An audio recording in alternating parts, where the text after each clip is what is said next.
Bismillah walhamdulillah wassalatu wassalamu ala rasulillah. Bismillah ma sya'allahu kana ma lam yasha' wa lam yakun. Bismillahilladzi la yadurru ma'asmihi syai'un fil ardi wa la fis sama' wa huwas sami'ul alim. Subhanal malikil quddus subbuhul quddusur rabbuna wa rabbul malaikatu war ruh. Subhanaka la ilma lana illa ma 'allamtana innaka antal azizul hakim. Zuwajuhu sallallahu alaihi wasallam bisayyidati Khadijah, menemukan pasangan hidupnya baginda sallallahu alaihi wasallam yang disandingkan dengan Sayyidati Khadijah radhiyallahu taala anha.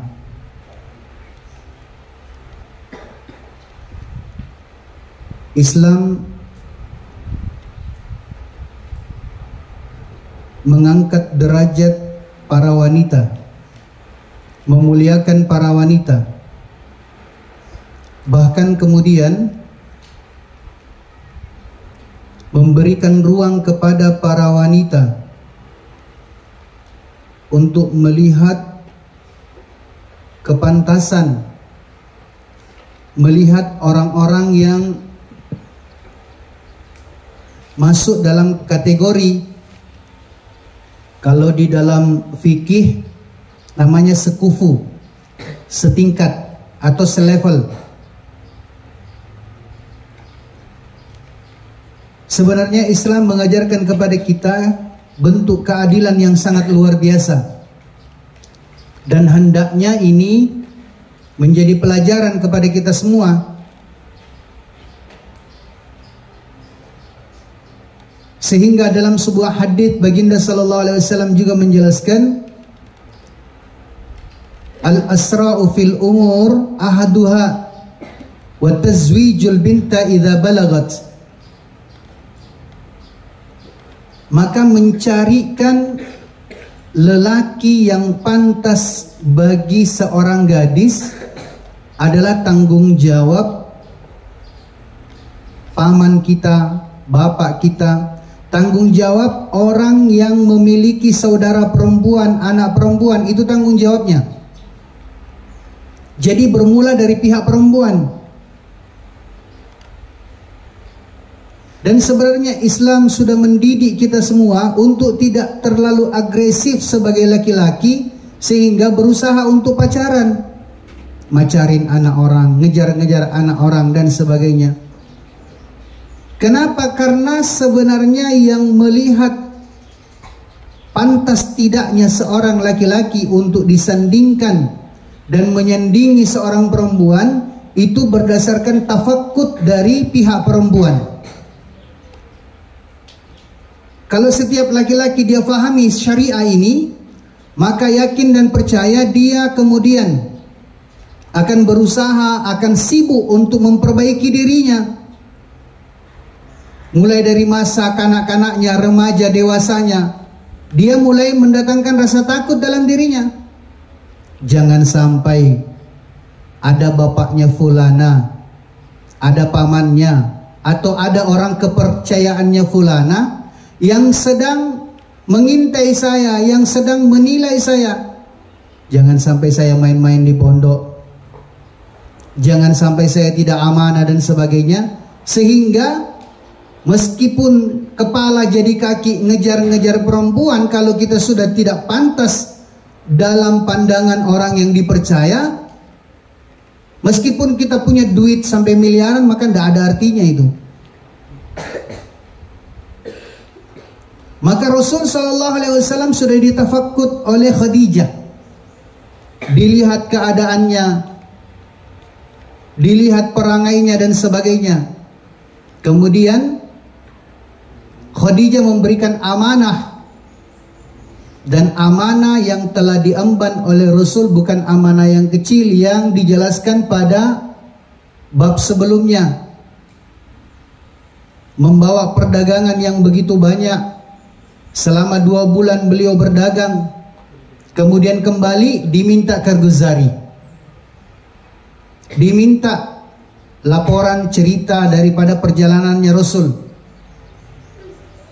Maka khadimnya Khadijah yang mendampingi Rasul ketika dia safar, Maisarah ini laki-laki loh, bukan perempuan. Maisarah ini adalah nama untuk laki-laki bagi orang Arab. Cuma kita di Indonesia pakai Maisarah itu nama perempuan. Maka diminta Kargozari dari Maisarah, bagaimana itu Rasul? Bagaimana dia selama masa perdagangan? Diceritakan, Masya Allah, luar biasa orangnya, seperti ini dan seperti itu. Sehingga Khadijah melihat sudah pantas dan layak bagi seorang yang memiliki sifat-sifat yang mulia ini untuk mendampingi saya. Maka Kargozari yang telah didapatkan oleh Khadijah dari Maisarah itu disampaikan kepada orang-orang yang ada di sekitarnya.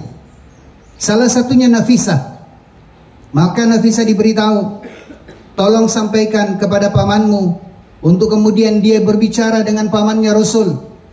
Dan ternyata jauh sebelumnya Abu Thalib pun juga menitip amanah kepada Rasul, kiranya bagaimana nanti Khadijah melihat, mentafakut kepantasan kelayakannya Rasul sallallahu alaihi wasallam. Ternyata beginilah sebenarnya kaifiatnya, beginilah kaidahnya. Sehingga di dalam Islam ini, kalau kita paham syariah dan mau ditegakkan syariah, kalau kita di luar negeri seperti itu, tidak usah jauh-jauh kita ke Pakistan, ke Bangladesh, di Thailand saja sudah dibuat seperti itu. Kalau ada pamannya laki-laki, pamannya perempuan, kalau ada pamannya perempuan, ada orang dekatnya yang mengajak kita untuk ke rumahnya jalan-jalan, makan bareng dan sebagainya, hati-hati. Saat itu sebenarnya kita sedang ditelusuri, kita sedang dilihat keadaannya semua. Dan bahkan boleh jadi dari balik dinding, dari balik kaca, dia telah melihat kita, memantau kita dan sebagainya. Sehingga kita juga sebagai seorang laki-laki harus tahu, sudah mulai ada firasat. Maka Imam Nawawi rahimahullah hafizahullah, beliau mengajarkan kita satu cara juga sebagai laki-laki. Kalau diundang untuk bertamu ke rumahnya perempuan atau kemana tempat yang disepakati dari pihak perempuan, maka mohon izin.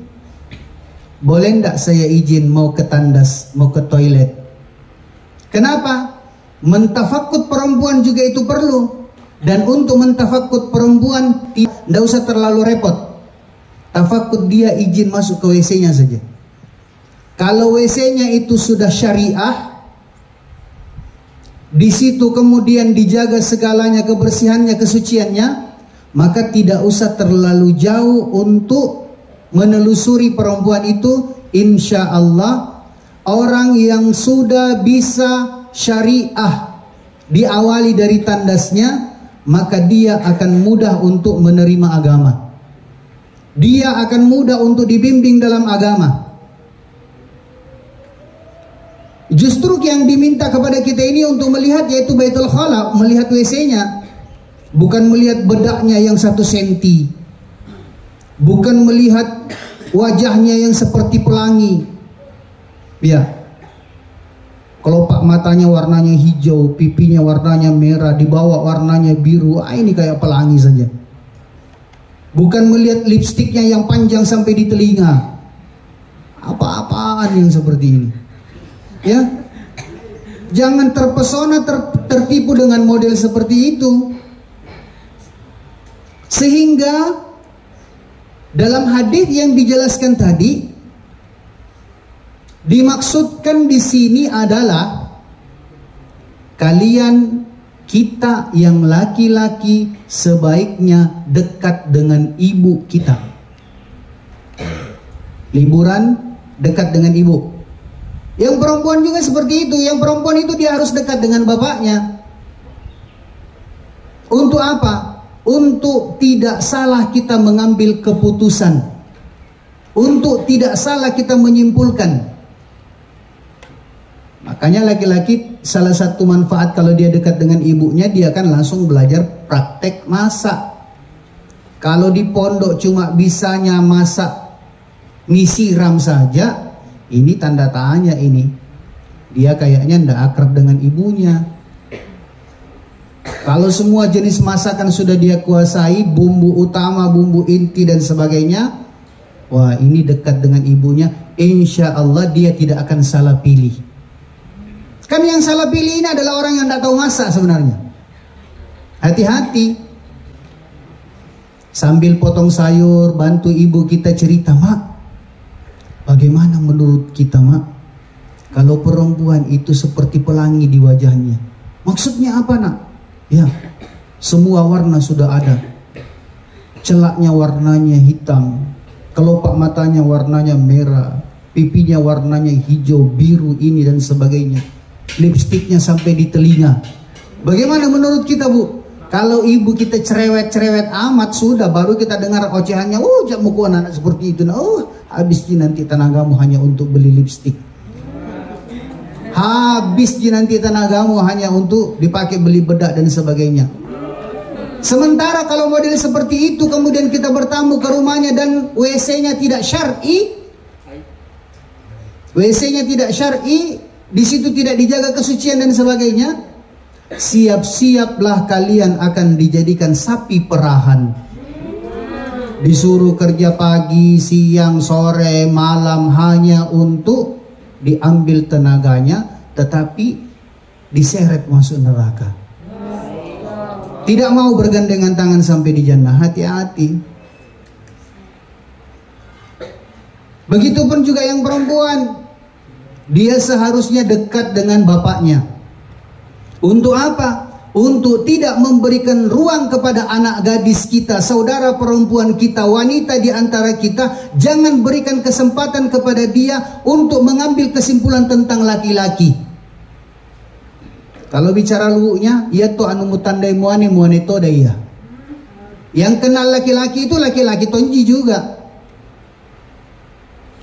Maka kalau saudara perempuan kita, anak perempuan kita, wanita di antara kita, dia datang merajuk kepada bapaknya, dia tanya, Pak, bagaimanakah menurut kita itu laki-laki yang merokok? Apakah jantan menurut kita? Kalau bapak kita sudah belajar agama, maka dia bilang, jangan mau kena laki-laki seperti itu. Sedangkan dirinya tidak dia sayang, bagaimana mau sayang sama kamu? Jangan bilang maco itu, tidak. Ya, disitulah bukti contoh bahwasanya kita tidak kuat untuk memegang amanah. Sehingga Masya Allah, kalau kita mau melihat, mau menelusuri perjalanan kehidupan orang-orang yang diridhai oleh Allah, modelnya seperti itu. Bahkan Sayyidina Umar, ini loh kalau kita mau jawab.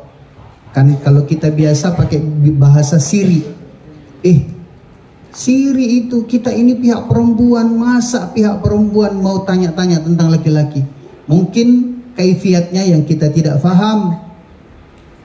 Sayyidina Umar, siriknya itu jauh lebih tinggi daripada kita. Dia adalah seorang yang pernah digelari dengan singa padang pasir. Orang-orang semua takut sama dia. Tapi apa yang terjadi? Sayyidina Umar justru menawarkan adiknya kepada Sayyidina Uthman radhiyallahu ta'ala anhu. Aradtu an tazawwaj alaika Hafsah binti Umar radhiyallahu ta'ala. Maka Umar cerita seperti itu. Sehingga Khadijah ketika melihat keadaannya Rasul, mendengarkan kargozari tentang Rasul dengan segala bentuk amanah, maka Khadijah beritahu kepada kerabatnya, keluarganya, pamannya. Apa yang terjadi? Ini juga untuk menjawab semua tudingan-tudingan kekeliruan tentang Islam, tentang Rasul. Bayangkan, usianya Rasul saat itu 25 tahun. Khadijah usianya berapa? 40 tahun. Terpaut 15 tahun.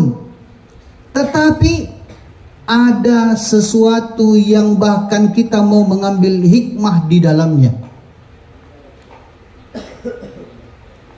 Karena laki-laki itu lambat dewasa loh, laki-laki itu. Dan akan sangat lebih baik kalau seorang laki-laki mendapatkan wanita yang sangat-sangat dewasa sekali.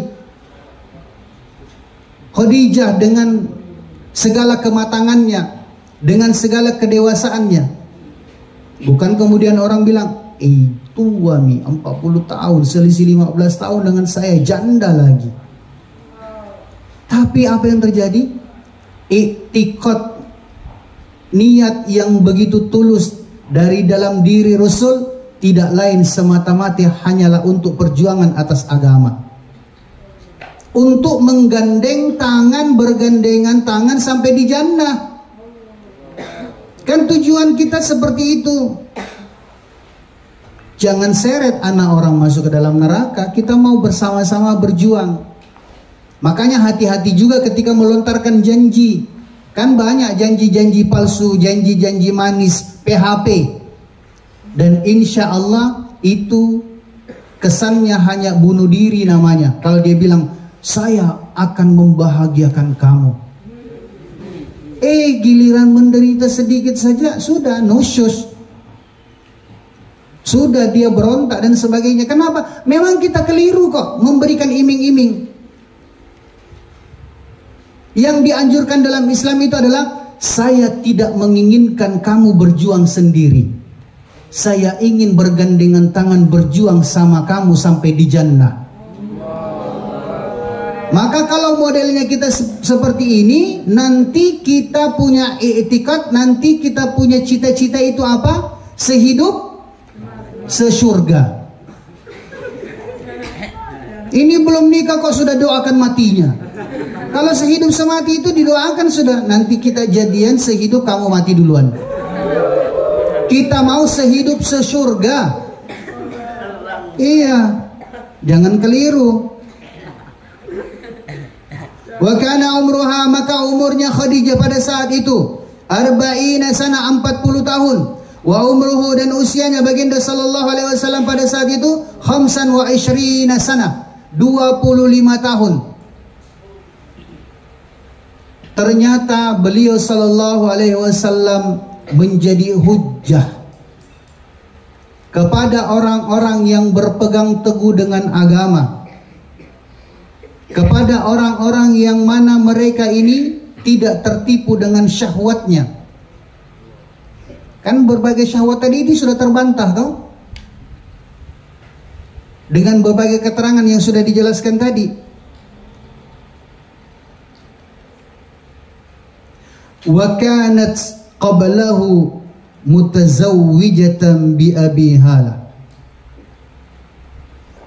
Padahal Khadijah sebelum menikah dengan Rasul sempat menikah dengan Abu Halah. Anaknya namanya Halah. Ada kisah tersendiri nanti tentang Halah. Tapi baginda sallallahu alaihi wasallam setelah melihat kegagalan itu, setelah melihat ujian-ujian yang datang padanya, ini kan juga menjadi PR, ini kan juga menjadi tantangan untuk membuktikan bagaimana seorang nabi, bagaimana seorang rasul, bagaimana Islam hadir dalam kehidupan seseorang itu, dia menjadi penyejuk. Dia menjadi harapan untuk kemudian bisa bangkit lagi. Wa qad aqamat ma'a Rasulullah sallallahu alaihi wasallam 25. Dan ternyata Rasul buktikan Beliau sallallahu alaihi wasallam buktikan bersama dengan Khadijah, mendampingi Khadijah selama 25 tahun dalam kehidupannya, dalam masa pernikahannya, dengan berbagai keindahan, dengan berbagai kenangan, bahkan kemudian tidak bisa tergantikan kesucian cinta daripada Khadijah, kesetiaan bahkan pengorbanan yang sangat luar biasa yang telah Khadijah berikan kepada Rasul. Kalau pada pembahasan sebelumnya dikatakan Khadijah ini adalah pemilik 2/3 tanah yang ada di Mekah saat itu, yang mana dia tidur di atas permadani yang begitu lembut, yang terbuat daripada bulu-bulu domba. Tebalnya permadaninya ini 3 jengkalnya orang Arab. 3 jengkalnya orang Arab itu berarti kurang lebih 1 meter. Dengan segala keindahannya, Khadijah memiliki 70 orang budak. Lain yang urus air mandinya, berganti air mandi setiap hari, air mawar, air kembang, berganti dengan mandi susu dan sebagainya. Ini semua sudah dilewati keindahan itu, kemewahan itu oleh Khadijah. Lain yang mengurusi gaunnya, lain yang meminyaki rambutnya, lain yang mengurusi makannya. Bahkan ketika dia tertidur, dia terbaring, lain yang mengipas-ngipasi dia, laksana bak permaisuri. Inilah kemewahan yang telah diberikan oleh Allah kepada Khadijah. Tapi apa yang terjadi? Setelah hidayah masuk ke dalam dirinya, maka cita-citanya berubah. Bukan mau merasakan menikmati keindahan dunia dengan segala kemewahannya, tidak. Tetapi cita-citanya sudah masuk ke dalam hatinya, terhunjam. Wa ridwanu minallahi akbar. Ingin mencari keridhaan Allah, sehingga kemudian berusaha senantiasa bergandengan tangan agar supaya Allah tetap ridho dengan dia. Bergandengan tangan agar supaya nanti dia ini bisa sehidup sesurga.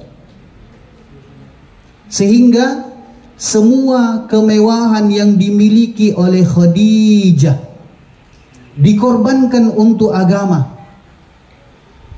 Telah terkorban, telah habis untuk agama. Bahkan beliau sallallahu alaihi wasallam tidak kuat untuk menahan air matanya, tidak kuat untuk menahan tangisannya ketika Khadijah telah meninggal dunia. Kemudian Rasul mengingat lagi satu sosok wanita pemalu, Khadijah.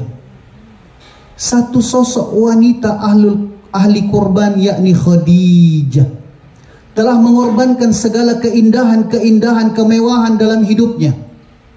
Sehingga satu masa ketika Rasul baru kembali dari takasa agama, baru kembali daripada dakwah, selama 7 bulan beliau sallallahu alaihi wasallam mendakwakan agama, maka beliau kembali ke rumahnya.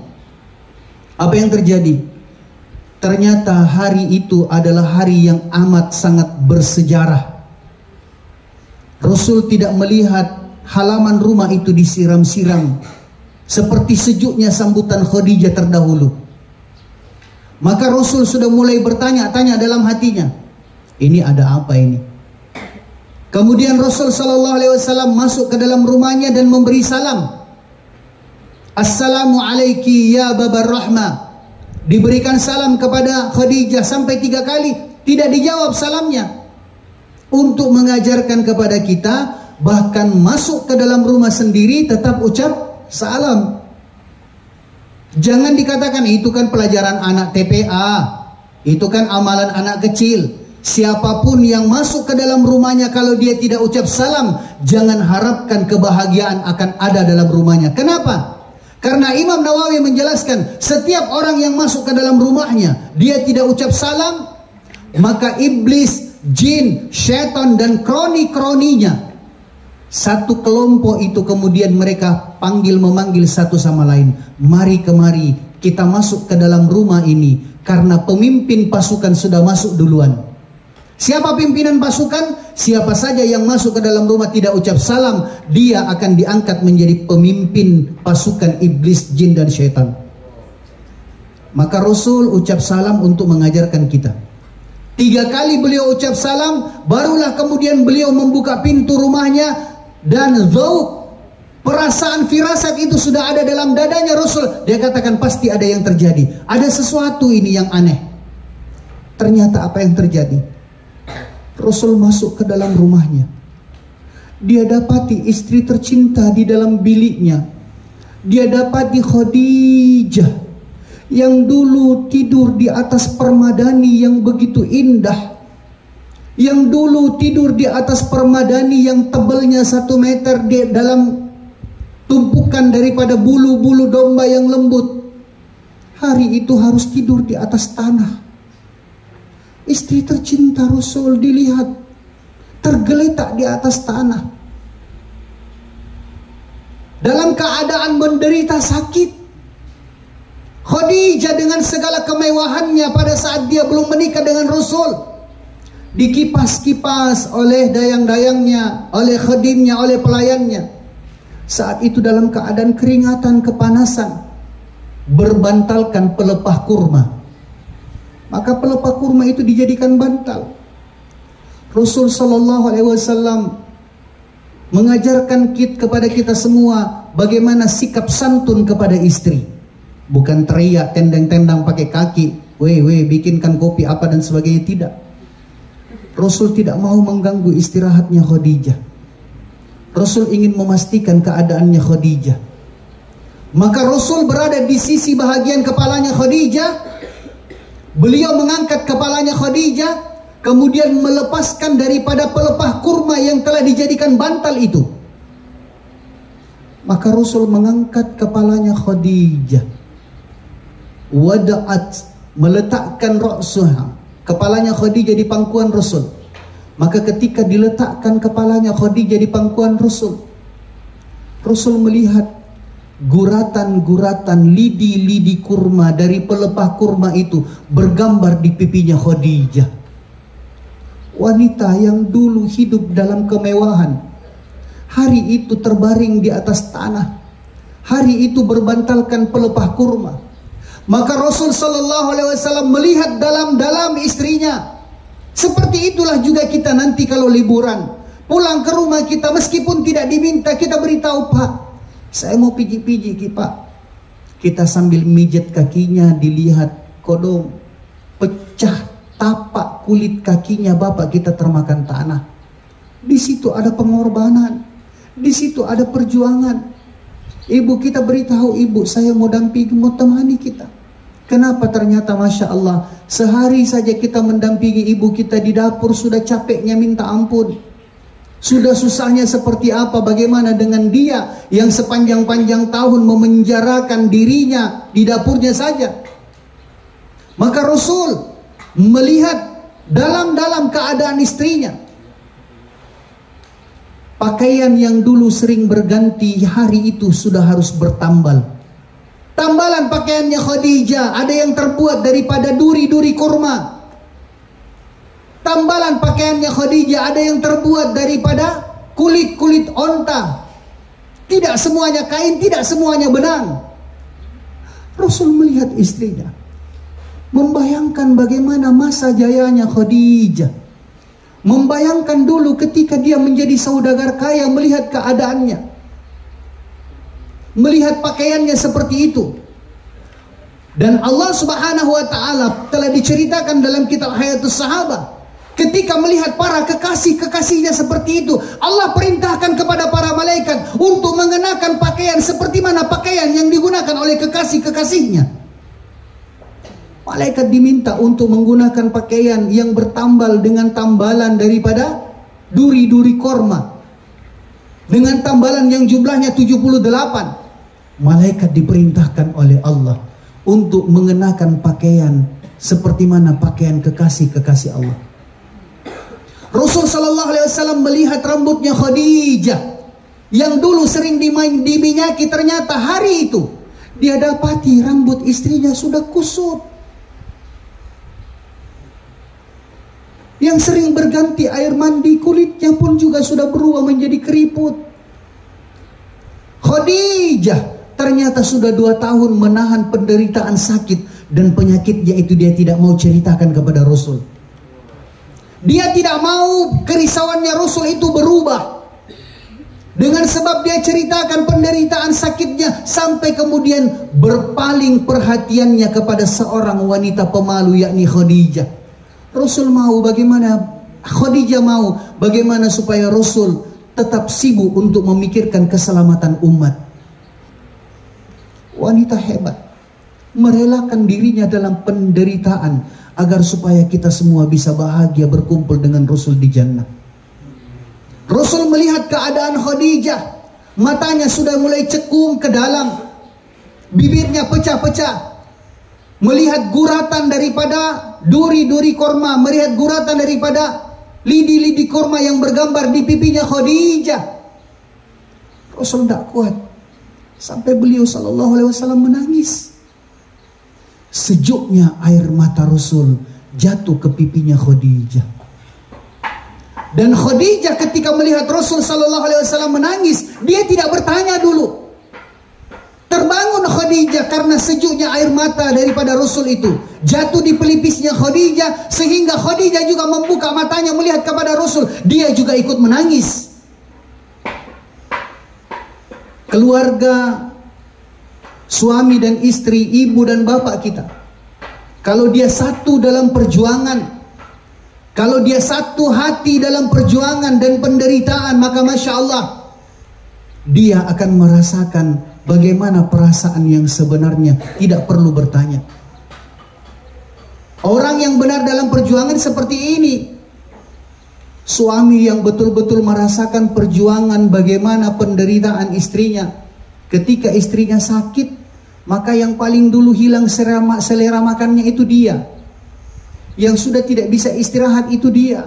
Kenapa? Sang buah hati, orang yang sudah kemudian berusaha untuk diperjuangkan, yang dinantikan sama-sama bergandengan tangan sampai ke jannah dalam keadaan sakit, maka dia lebih sakit perasaannya. Sehingga Masya Allah, ketika Khadijah menangis, melihat Rasul menangis, maka Rasul bertanya, "Wahai istriku, kenapa engkau menangis?" Khadijah cuma menjawab, "Ya Rasul, saya menangis karena engkau menangis." Sehingga penduduk langit semua mereka ini merasa sedih. Dua kekasih Allah saling menangisi satu sama lain. Mereka menangis bukan karena sebab-sebab dunia, tidak. Maka Rasul sallallahu alaihi wasallam bertanya kepada Khadijah, "Wahai istriku, wahai Khadijah, bagaimana keadaanmu?" Semua orang-orang Quraisy tahu siapa Khadijah dengan segala kemewahannya, tapi hari ini dalam keadaan menderita. "Wahai istriku, wahai Khadijah, sampaikan kepada saya, beritahukan kepada saya bagaimana keadaanmu wahai istriku, agar supaya kelak di akhirat aku bisa menjadi saksi di hadapan Allah atas keadaanmu hari ini." Rasul bertanya kepada Khadijah. Khadijah tidak kuat untuk menjawab. Bibirnya bergetar. Khadijah tidak kuat untuk menjawab. Tapi Rasul kemudian menggoyang-goyangkan kepalanya. "Wahai istriku Khadijah, jujur sampaikan kepada saya, apakah kamu kecewa menjadi istriku? Apakah kamu menderita dengan semua keadaan ini?" Khadijah masih belum kuat untuk menjawab. Bibirnya bergetar. Maka Khadijah dengan tubuhnya yang begitu lemas, dia angkat tangannya, dia beritahu kepada Rasul, dia bersumpah dengan nama Allah, "Wallahi demi Allah, fustu bi rabbil Ka'bah." Khadijah beritahu, "Ya Rasul, saya bersumpah dengan demi Allah, saya adalah wanita yang bahagia sekali. Bahagia sekali saya ya Rasul. Saya adalah wanita yang sukses." Di mana letak kesuksesannya Khadijah? Kemewahannya sudah hilang. Di mana letak kesuksesannya Khadijah? Yang dulu tidur di atas permadani, hari itu tidur di atas tanah. Di mana letak kebahagiaannya Khadijah? Yang dulu dia ini didampingi oleh dayang-dayang, didampingi oleh pelayan-pelayan, hari itu dalam keadaan menderita. Di mana letak kebahagiaannya Khadijah?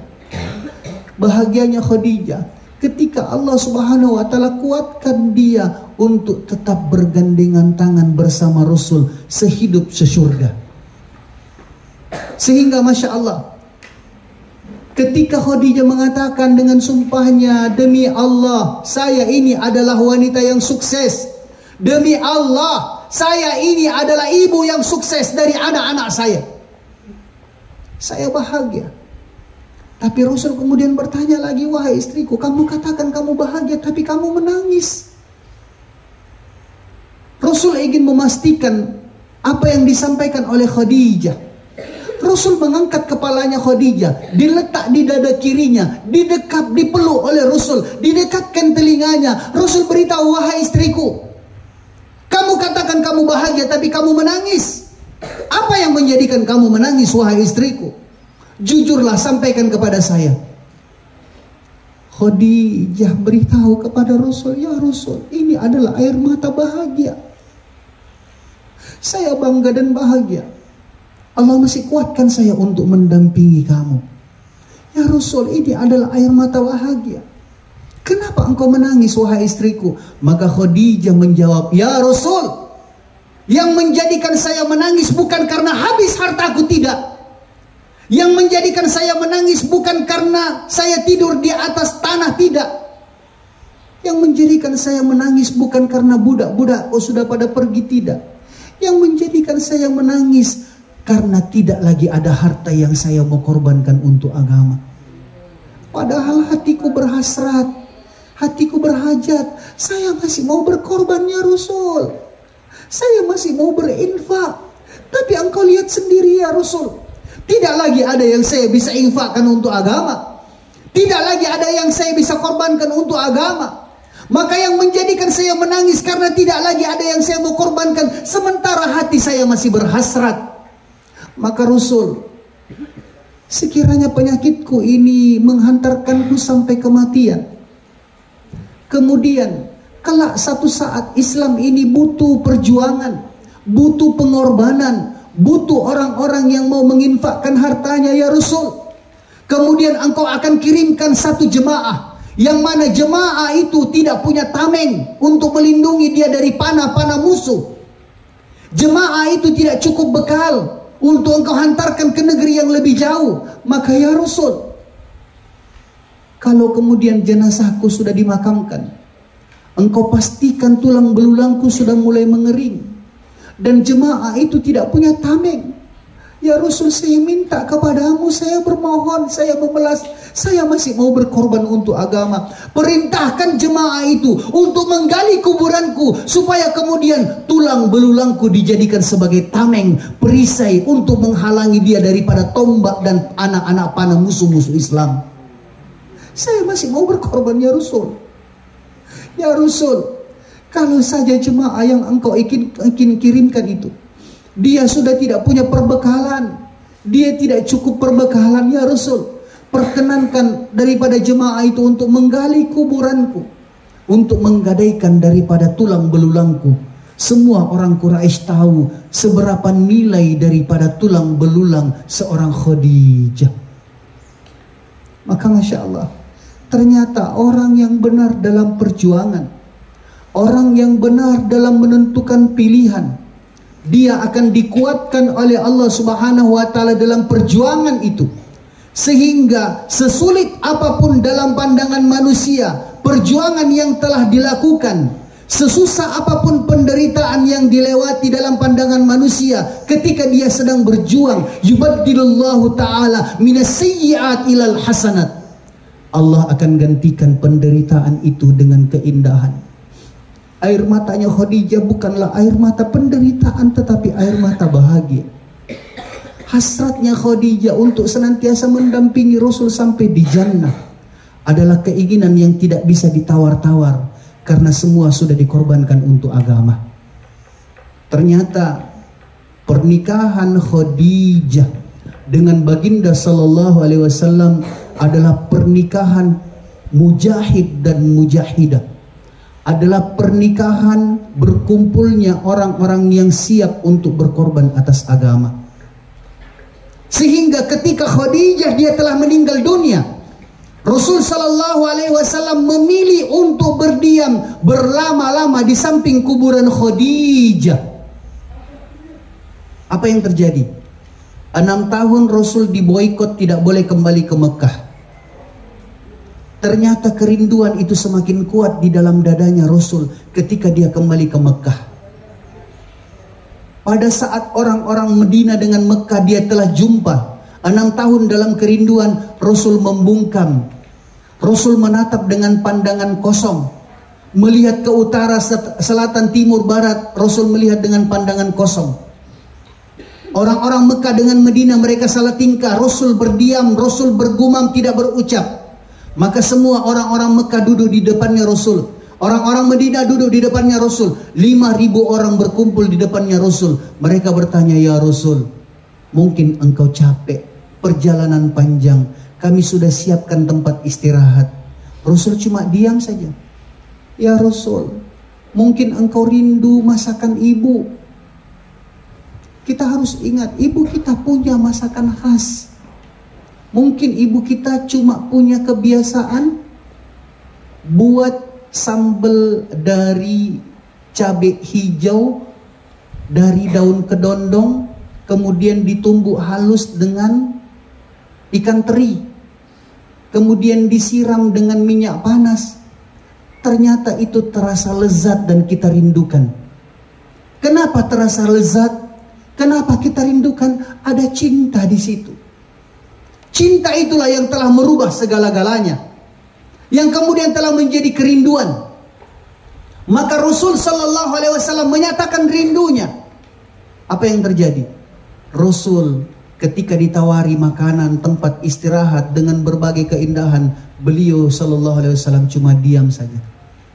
Rasul masih menahan langkahnya, tidak mau menginjak tanah Mekah. Maka Rasul melepaskan terompahnya, melepaskan sendalnya.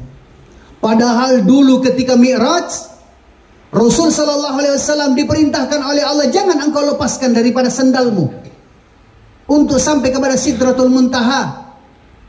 Tapi Rasul ketika 6 tahun baru kembali ke Mekah, dia lepaskan sendalnya, kemudian kakinya dipijakkan ke tanah Mekah.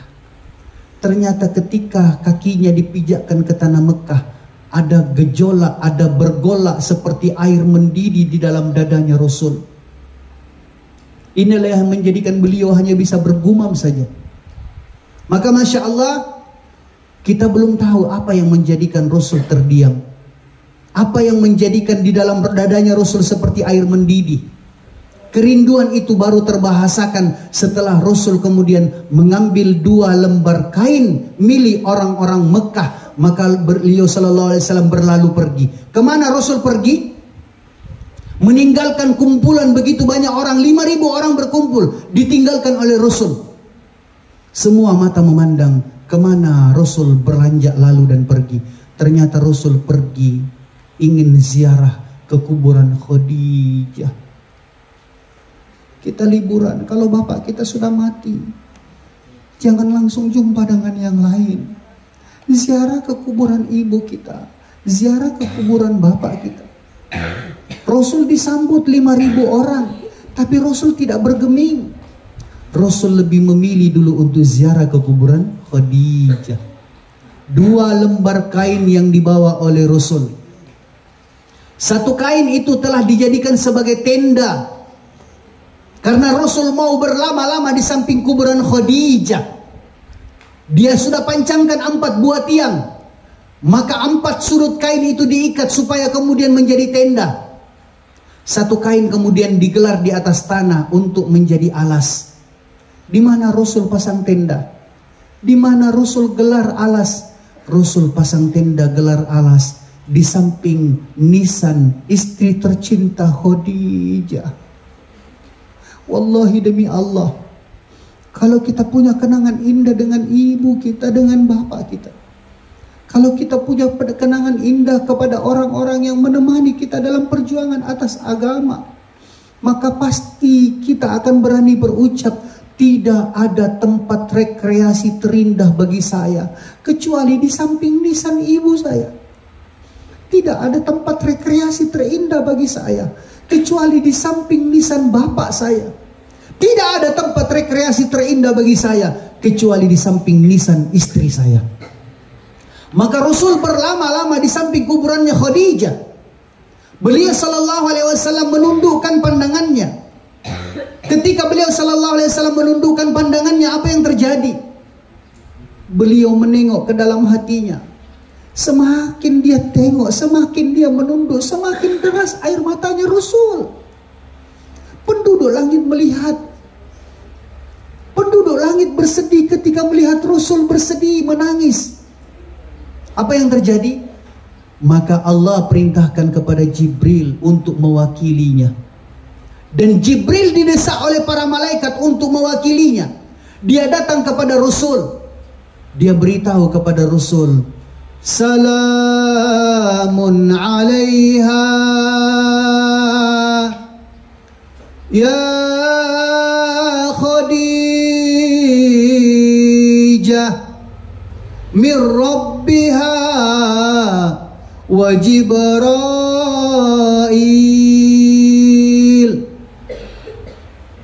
Jibril datang, dia beritahu kepada Rasul, Salamun alaiha, salam keselamatan kepada wanita penghuni kubur ini.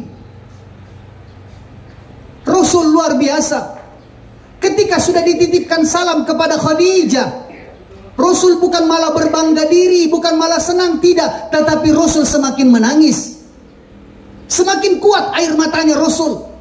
Ketika Jibril pastikan wanita ini wanita selamat, dia adalah ahlul jannah, Allah telah kirim salam kepadanya, tetapi Rasul semakin menangis. Maka para hukama menafsirkan, para hukama menjelaskan apa yang ada dalam dadanya Rasul. Apa yang menjadikan Rasul itu kemudian menangis? Ternyata tangisannya Rasul itu berbuah kerinduan yang dirindukan oleh Rasul. Ketika beliau menatap dengan pandangan kosong, yang dirindukan oleh Rasul sallallahu alaihi wasallam adalah dia melihat aina mithlu Khadijah. Beliau melihat ke utara, selatan, timur, barat. Beliau melihat orang-orang bergaul ke sana kemari. Beliau melihat orang-orang berjalan ke sana kemari. Rasul menangis, aina mithlu Khadijah. Rasul rindukan, adakah wanita akhir zaman dari kalangan ibu kita yang Allah gunakan dirinya, yang Allah pilih dia menjadi Khadijah akhir zaman? Yang Rasul rindukan, yang Rasul tangisi, aina mithlu Khadijah, adakah wanita akhir zaman dari kalangan saudara perempuan kita yang Allah pilih dia menjadi Khadijah? Adakah kemudian wanita saudara kita? Adakah wanita di antara kita? Wanita yang masih Allah pilih di akhir zaman. Allah kuatkan dia menjadi Khadijah. Ini yang dirindukan oleh Rasul. Ini yang ditangisi oleh Rasul. Maka Masya Allah, ternyata Khadijah dengan segala keindahannya, Khadijah dengan segala mujahadah dan perjuangannya, telah menguatkan Rasul juga dalam perjuangan. Jibril belum sampai kepadanya. Jibril masih berusaha untuk menenangkan Rasul dengan tangisannya. Maka Jibril kemudian menyambung, Fabashshirha bibaitin fil jannah minal khasab wala sakhat.